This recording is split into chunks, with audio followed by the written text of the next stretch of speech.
అందరికీ నమస్కారం. ఇప్పుడే హాస్పిటల్ ఐసీయూలో ఉన్న శ్రీతేజ్ ఐసీయూలో చూసి బయటికి వస్తున్నాను. డాక్టర్స్ అందరితోటి నేను మాట్లాడాను.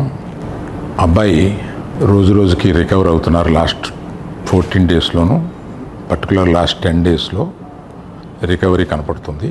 బట్ చాలా టైం పట్టొచ్చు అని కూడా చెప్పారు. ఇలాగా ఆ అబ్బాయి కోలుకోవడానికి ఏమైనా చేయడానికి మేము సిద్ధంగా ఉన్నాము. అది కాకుండా ప్రభుత్వం కూడా వచ్చి మేము దీన్ని తీసుకుంటాము, ఈ అబ్బాయిని సంపూర్ణ ఆరోగ్యంతో చూడడానికి ప్రభుత్వం కూడా ముందు రావడం చాలా అభినందనీయం. చాలామంది అభిమానులు కానీ, బంధువులు కానీ, మిత్రులు కానీ అల్లు అర్జున్ ఎందుకు హాస్పిటల్కి వెళ్ళలేదు అని అడుగుతున్నారు. దానికి కారణం చెప్తాను. స్టాంపేడ్ జరిగిన రోజు మరుసటి రోజు మార్నింగే అల్లు అర్జున్ వద్దామని అనుకుంటే హాస్పిటల్ అధికారులు నిన్నే కదా జరిగింది, ఇవాళ ఈ హాస్పిటల్కి వచ్చి ఇక్కడ ఇంకొక ఇన్సిడెంట్ని ఎందుకు అవాయిడ్ చేయమని చెప్పి అడిగారు. కరెక్టే కదా అనిపించింది. రాలేకపోయారు. ఆ రోజునే కేసు పడింది.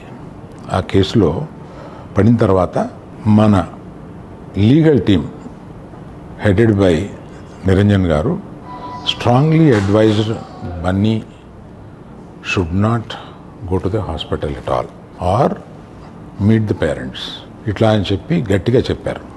ఆ తర్వాత మేము రావడానికి అనేక నిబంధనలు, మళ్ళీ నేను ప్రభుత్వాన్ని పర్మిషన్ అడిగాను. నేనన్నా కనీసం వెళ్ళి చూస్తే బాగుంటుంది అని. ఎందుకంటే ఓ రోజు బన్నీ బాధపడుతూ నేను చూడలేకపోయాను, నువ్వన్నా వెళ్ళి చూసిరా డాడీ అని అడిగాడు. నేను ప్రభుత్వాన్ని అడిగితే వారు పర్మిషన్ ఇచ్చారు.